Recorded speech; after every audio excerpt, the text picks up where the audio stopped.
আজকে বাইরে এডি মাছ পড়ছে, কিছু বুঝি না, মাছ পড়ে নাকি কদিন ধরে মাছ পড়ে না। তাও যা মাছ পড়ছে আমার কোনো রকম খাওয়াবো, খালি আমার খাওয়াবো।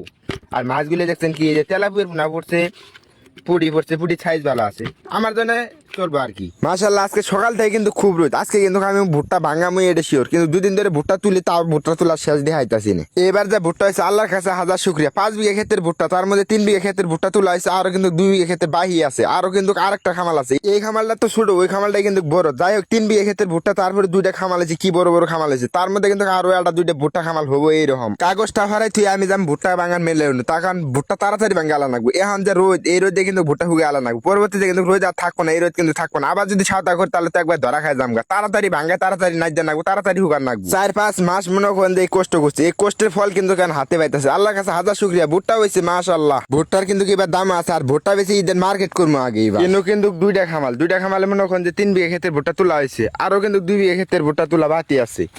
এমবিরে কিন্তু সব ভুট্টা এখন তোলা বাতি আছে, যে ভুট্টা কিন্তু সব আমার, এলে কিন্তু তোলা বাতি আছে। আজকে কিন্তু আবার এলে ভুট্টা তুলবো, আবার এলে কিন্তু আছে ভাঙার নাকবো।